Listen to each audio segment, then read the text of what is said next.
YouTube, what's good? Senju, back at it again with another video. For today we have Tico Talks of November 2024. Now I've heard a lot of good things about this talk so far. I'm a little bit late to it, I had a lot of stuff to do this morning, but that's okay. What we're gonna do is go ahead and go over everything that we hear, and then if needed I will get into a deeper discussion in another video about certain topics. What I'm most excited for right now is Wargames, and maybe, I don't know if he talks about it here, but if he does, I would love to hear that there are some more balance changes on the way, even though we just had our, first round of major balance changes. There's still a lot that needs to be done, so let's hope that they go ahead and address this, because right now the game is moving forward in a very positive direction, and funny enough, this is the most active that I've seen a community manager or any kind of higher up in a company when it comes to gaming, especially from the eastern part of the world, being kind of managed out here by a different company. It's very rare, and it's clear they're listening. So without further ado, let's go ahead and get into this video and see what Tico has to talk about today. What's up, gamers? Welcome back to Tico Talks Throne and Liberty.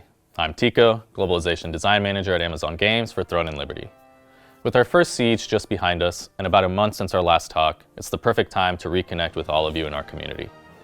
Before we dive into today's topics, I want to thank all of you for your incredible response to our last Tico Talks video.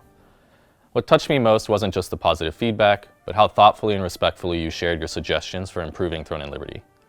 That kind of constructive dialogue is invaluable to us.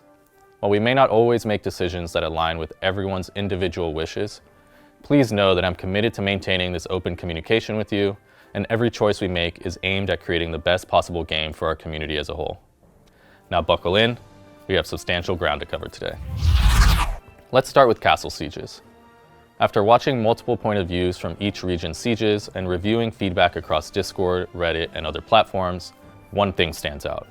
This event truly sets Throne and Liberty apart.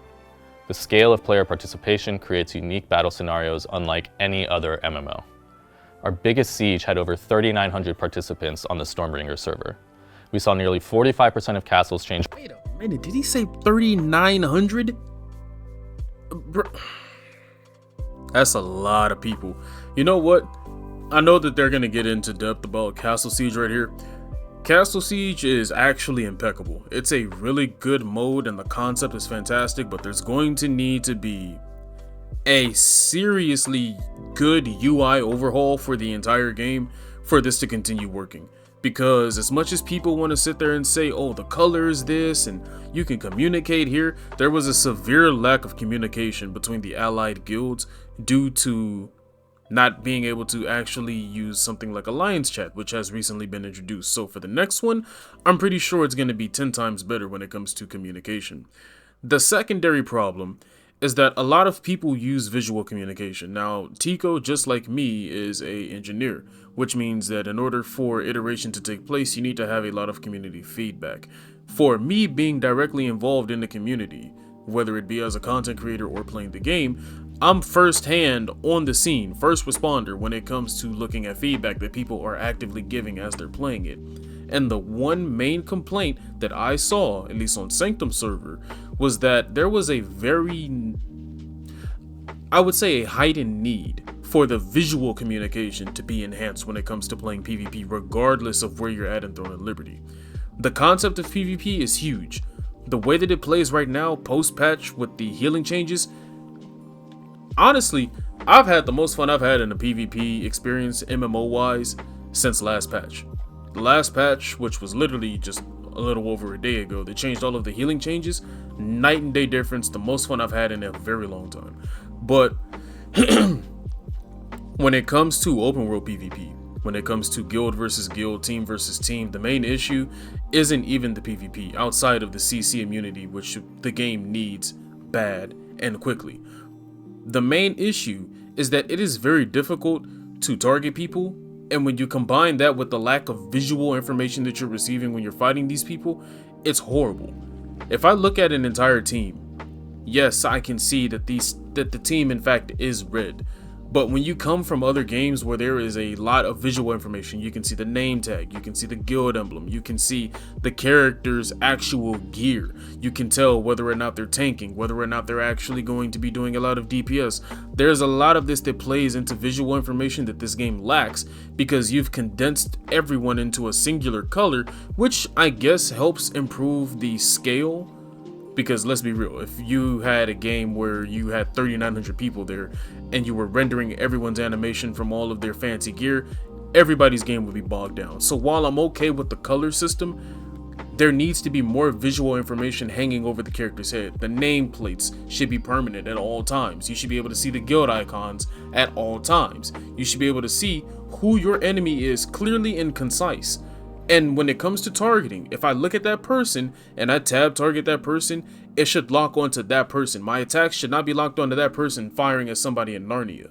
And that's a huge problem. If I'm looking at somebody and I press attack, the attack should go at that person, not the enemy nearest to me, not the enemy behind me off screen. So the targeting needs to be adjusted, and the visual information that you receive when looking at a team needs to be looked at. Because that is severely what's going to continue to hurt PvP large scale, in addition to the CC immunity. If those two changes can get made, hey, you have nothing left to do except maybe some balance tweaks, and even then you may not even have to do the balance tweaks, because PvP is feeling really good right now. Like, really good. Ownership, and over 40,000 players received some amount of Lucent payout. I watched so many awesome clips from our players making some incredible plays. It was so fun to watch. While it will take some time to review each server's unique battle, we have noticed and heard from many of you about areas in which we need to improve. Our approach to sieges is as follows. First, our goal is to make sure everything functions properly from a technical standpoint.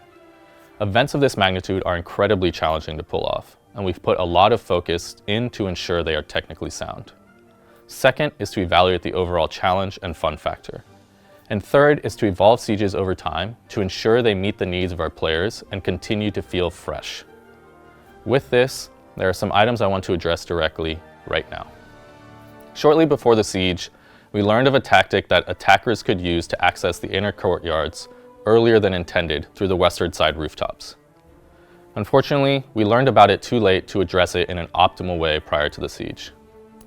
Due to cross-platform publishing deadlines, both fixing the issue or delaying the siege would have required releasing an untested build, risking problems for all players. We debated this heavily internally, and ultimately we decided that raising awareness to give defending teams time to strategize their defenses was the best choice of two less than ideal options. I'm deeply sorry for anyone impacted by this decision. We're committed to resolving any unintended advantages as quickly as possible whenever they may surface. So, I know that this was a thing, and I know that everybody was hot. I mean, they were throwing pitchforks at the wall. The glass windows of AGS were under siege themselves when it came to Castle Siege and announcing this exploit. This I do know about. However, I don't know. Maybe we had a gentleman's agreement on our server. No one really complained about it because no one used this way to get into the castle. For the most part, it was very simple. Most people got in, the defense was pretty good, and that was only good because on my server, there's a guild that's just monopolizing. And in addition to the exploit of being able to have more friendly guilds through the hostile guild system, there was just too many guilds that weren't fighting each other, and it ended up just being, you know, the defending team just going, oh, well, hey, this is an easy steal for us. They still received a ginormous amount of competition, but when you have up to 12 guilds just standing there playing, you know, siege our wall and we'll hit you back, it's just, it wasn't a good time in that retrospect. That entire system needs to be overhauled too. But let's see what they're going to go talk about here, because it seems like they're going in that direction. So I would expect them to go ahead and speak on that hostile guild situation, especially after the Castle Siege weekends, because there were a lot of guilds abusing that tactic. This particular issue will be resolved prior to the next Castle Siege on December 1st. We also identified two issues that impacted some servers where pillage zones couldn't be captured by guilds, and the Lucent distributions from those captured pillage zones were not being properly distributed. Both of these items will be resolved before the next siege. For anyone impacted by the distribution issue, we will identify and provide appropriate restitution. We are reviewing all claims on a case-by-case basis and will follow up with those impacted. Another hot topic from the siege is that of PvP immunity following resurrection and teleportation. It's clear that the current 30-second timer is excessive for certain siege scenarios. To change it will require development, as this timer is linked to many other parts of the game where 30 seconds is appropriate. We're going to invest that effort, and we're going to fix it as quickly as possible. But unfortunately, that won't arrive in time for the next few castle sieges. So I'm not gonna lie, I don't care about the resurrection timer. Like, I get it. You don't want people to endlessly be bombarding each other and just, oh, well, we can't sit over there and defend it because every single time we kill them, 1 second later they're here. I don't personally care about the timer. My main issue is that when you respawn, you have half of your health. Whose bright idea was it to put you on respawn, and then when you come back, or you go speak to the priestess to go ahead and get your death effect removed, you don't actually get your health back? I get it, we have healers, but like, let's use some common sense here.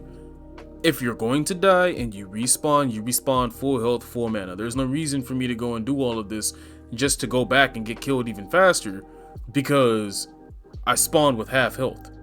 And native health regeneration in this game is extremely slow if you don't have a healer or you don't have food. So, like, come on now. Like, I could care less about the respawn timer. I know there were some people complaining about it, and in most cases, it was the defending team complaining about not being able to respawn fast enough to get back to the fumbles that they created. What really needs attention is the respawn health attribute team, because that right there, I should have full health and full mana on respawn. There's no excuses as to why I'm spawning up and I'm half health. So stay tuned. There is more info coming up later in this video on Mega Alliances, so keep watching to hear more about that topic. Oh, let's go. Of course, this isn't a comprehensive list of all the siege improvements that we're looking into, so please keep giving us your feedback. We're committed to actioning it. While we're on the topic of PvP, I want to spend some time to talk to everyone in our great PvP community who is watching. As a longtime enjoyer of PvP myself, I want you to know that PvP will remain an important aspect of Throne and Liberty. Huge. Our game's unique ability to bring scale into PvP is both one of the most exciting and challenging parts of the game to manage. With design at scale, small changes can sometimes have a larger than intended impact, so we have to be very careful on how and when we implement changes in these areas. Here are some of the key areas we're focused on to help improve the experience for PvP. Let's start with crowd control. Simply put, we think crowd control is having a larger than intended impact on battle without sufficient methods to prevent it. You don't say. you don't say. Boy, I tell you, this is how you properly do iteration and innovation off of community feedback. This right here is how you properly do that. You receive community feedback, you sit there and you say, how do we improve this without ruining everything else for everybody? And then you say, we should probably do this. No, because that's going to affect this team. No, we should probably do this. No, because that would affect this team. But are we willing to sacrifice a minute negative for this team to benefit everybody else's health in the game? This is why this guy at the lead is important. Having someone who's clearer on iteration through community feedback is way more important than someone clear on innovation behind the $sign on the quarterly annuals. Like, this is way more, boy, I'm telling you, this is how you make money right here. We're going to do two things. First, we're going to significantly increase the rate at which your CC immunity gauge builds up, especially when you have multiple CCs impacting you at a given time. Oh, that is huge. Oh man. See, now we're talking. Now we're talking, because the CC immunity gauge at its current version is non-existent. I don't care what anybody says. The fact that I could get hit by a great sword that has precision dash, even with the parry included, because I have been parrying them a lot now, and they definitely have not been that much of a burden. But in large scale PvP, it is obnoxious. You have binds from Wind Snatcher, you have binds from bows, you have binds from gray swords, and there's sleep bombs. Like, the immunity needs to be there. If you have 2 to 3 people attacking you, immunity should be instant at that point, especially if it's like dash, bomb, bind, dash. Like, no, just no. I should not be. There's no reason for me to break out of something just to get prone knocked right after that. then I don't die because my healer heals me through the prone because I'm basically rendered useless on a prone knock. Then I get up immediately into a bind. I break out of the bind immediately into a sleep. No, the second I get knocked prone, immunity should be off at that point. Just come on now. Let's be realistic here. We hope this will reduce those times where it feels you can't control your character for extended periods of time. And this change will come in December. Second, Huge. we're working on bringing a change to the Purification Stone that will give players an additional enhancement to choose from when activating the stone. This change will also come in December. Next, I want to talk about Mega Alliances. This is a challenging problem to solve that doesn't have a silver bullet solution. True. Oftentimes, eliminating certain elements of the game that help Mega Alliances thrive would also hurt guilds who use those features for intended gameplay. For now though, we will be removing hostile guild relationships fully from the game. This change will come in December. W. Like, I get it, there are some people that are like, oh, well, you know, hostile guild this, hostile guild that. No, that didn't need to be in the game. All you need is to know who's on your team. Everybody else is an enemy. Like, it was one of those redundant features, as if it's like, let's say you go to war, you know for a fact that anyone who's not wearing your uniform is an enemy. And then you go, well, I know that that's an enemy, but let's paint him blue just so we can tell him from everybody else. Like, what's the point? He's still an enemy. He's not a special enemy. He's not ranked any differently. So there was no reason to have the hostile guild feature in the first place, because people were just using that to sit there and figure out, well, we know everybody else who doesn't look like us is an enemy. So if that's the case, then we can label you as hostiles, but treat you as an ally. Like, nah, man. Mega Alliances also require looking at the human element though. While incentives are causing these alliances to form, balancing them is tricky. Swing the pendulum too far the other way, and it could harm all of our guilds. For conflict mode bosses in particular, we are working on this issue to adjust how rewards are managed. We don't have an exact timeline for this change just yet, but we'll let you know once we have firmer dates. When we make this change, our goal is to create a fair balance across all participants, while still ensuring the strongest performers see the appropriate benefit for their success. So stay tuned as we finalize those details and share them with you later. A key place we want to improve is the general availability of PvP for our players more broadly. With the current scale of players required for the majority of PvP in the game, there are some barriers to PvP accessibility right now. That's why on December 5th, we are bringing our new feature, Wargames. Let's go. Let's go. Let's go. Let's go. I'm already hyped. Look, depending on how they handle this could be massive for the community, because it's very rare when you see a custom PvP game mode for MMOs. I know there's going to be people out there, you're wrong, you're incorrect, they did it here, they did it. No. Listen. It's not about being wrong or being incorrect. It's very rare that this happens and it works. Because in order for this to work, the community needs to be able to get engaged in it and actually enjoy the activity. So depending on how they handle this could be massive, because the one thing that people can always say about this game is that the PvP is not terrible because the servers are trash, because the servers are not trash due to them actually handling their business. This is huge. If this goes over well in the beginning stages, the amount of progress that you could see in a game like this could be crazy.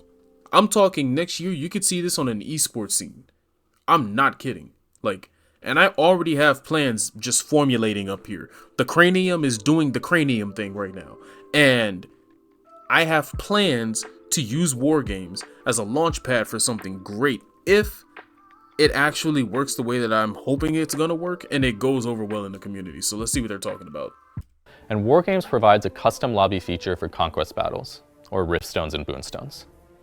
Within the Wargames menu, players can create their custom lobby, selecting what stone they want to fight over, the number of teams that will fight, and the size of each team. Then players join in, and once the lobby is full, you start the match. Sold. My favorite thing is you can do private and public matches, so we think the use cases for players is going to be huge. Competitive PvP guilds can use it for practices, while less competitive guilds can do inter-guild skirmishes with their friends. We're purposefully introducing Wargames as a feature that does not currently provide rewards. We're doing that because we want to grow the feature based on where the community naturally gravitates. With my engineering background, I'm a firm believer in iterative development, and that you'll never learn more than when your customer is using your. See? Ding, ding, ding. If I could place a light bulb over my head, I will place the light bulb over my head, because he gets it. I'm telling you, it's that engineer brain. I'm doing graphic engineering, video engineering, UI and UX design. That's me. Like the iterative process is the base foundation of how you progress with a product or an item. It's built off of community or consumer feedback. If you don't have that, you cannot provide a decent item or product to your consumer in the future with proper updates that benefit them and don't hurt the rest of everybody else.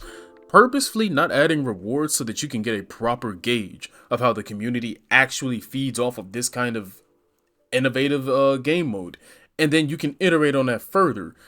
That's how you do this. Yes, people are going to be mad as hell. Oh my god, I can't get loosened. There's plenty of ways to get loosened in the game. You don't need Wargames to do that right now. This right now needs to be a proper feedback gauge so that you can look at this and say, okay, they're using it for this. Let's build on that. Ding, ding, ding. That's good work, Tico. Your product. So please, try out the feature and share your feedback. And we'll use that input to build an engaging, fully fledged PvP mode with integrated rewards. Lastly, I want to talk about Conquest battle times. I told you in my last video to please take our player survey because we really use it to guide how we evolve the game. And this is a prime example. Thank you to everyone who gave feedback on the topic of Conquest battle timing in our survey. It's clear that the large majority of our community thinks they start too early. Starting on December 5th, we're going to push Conquest battles to start at a later time. We will share the new time as soon as it's finalized. We're going to keep listening to feedback from our community and keep iterating while we strive for continuous improvement. We've spent a lot of time so far discussing PvP due to the recent completion of our largest endgame PvP event. But PvE is equally as important to us as PvP. We've got a lot for all of our players, so let's get into the rest of our topics now. Let's talk about dungeon matchmaking. Last time we talked, I mentioned that we added an incentivized random dungeon option to the matchmaking feature in order to help address queue times. And it worked! We've seen a great improvement in our queue times for matchmaking, and we are thrilled about that. However, it's led to two situations. One, players are using this option in an unintended fashion that essentially bypasses the randomness. And two, players feel that they have to make a choice between playing with friends and doing what's most efficient. The original intent of this change, beyond helping queue times, was to encourage more experienced players to make a choice where they could help other players, and in exchange they would be eligible to receive extra rewards so both sides could be satisfied. But that hasn't quite hit the mark yet. So there are two changes for this. The first step is that on November 21st, we made a change allowing up to 4 players to queue together for random dungeons. This serves two purposes. First, it will let you more easily play with your friends, while still leaving space for random players to help with queue times. Second, it should allow you to have more coordination in that group of friends, and we hope that lessens the burden some of the more experienced players have felt when trying to help less experienced players complete dungeons. Then, in December, we will also add a penalty for players who do not accept the random dungeon queue, or... That's what I wanted to hear. That right there. See, look, Amazon may not have my 100% trust. Tico does. Because Tico, he's at the head of this, and nothing gets greenlit if it does not go through him. That's huge. Because this means that if it does not benefit the good majority of the community, it won't get greenlit. Unless it's a serious change that needs to go through, and it's a risk that they have to take. If they don't have to take that risk, and they have time to gather proper feedback, see how this is affecting the entire player base, and then go ahead and draw up a plan that's going to benefit both sides without causing too much harm, it does get greenlit. That's how you do this. That's why this was so important, because you don't want to penalize the entire player base for doing randoms because of a couple of bad eggs that are spamming the queue until they get the dungeon that they want so they can try to clean up all the rewards. Granted, not everybody wants to run Death's Abyss. Not everybody wants to run Cave of Destruction. You want to target farm your kind of gear. That's what the party board exists for. For the people that want the opportunity to get that additional gear through the random system and don't particularly care about what dungeon they run because they're good at all of them, that's what that's for. So what you do not need is a bunch of people in there going, beep, beep, beep, I'm going to keep hitting reject until I get Island of Terror, or Carmine Rage Island, or Void Waste. If you want to go do those directly, then go farm them directly. That's what the party board is for. So this is a good change. these people that are consistently screwing up the queue by just constantly spamming reject all day long, penalize them. That's what they get for being stupid. Choose to leave the dungeon early. This will help ensure that the random dungeon queue serves its intended purpose of being random. I want to give you an update on our work fighting bots. We're making good progress. As bots pop up, we're beating them down. But the fight against them is never over. My man said, stupid bot, you gonna learn today. You gonna learn today. Like, bro, my man for real said, as they pop up, we take them down. That's some crap you would have heard in Fallout 76. Hey, there's a settlement over here full of bots. Can you go take them down for me? Like, golly. That's good, though, because I haven't really seen a massive increase in bot activity. Not to mention that a lot of those guilds that were cheesing using a bunch of bots, those players have been getting overtaken in the leaderboards recently in the kill boards, which is huge because that does prove that they were cheating. So this is good. They're doing their job. We love to see it. We'll continue to prioritize limiting the impact of bad actors within the game. And on top of that, we've taken a tough stance on RMT. Recently, we made additional changes to our approach of clawing back Lucent from those who RMT.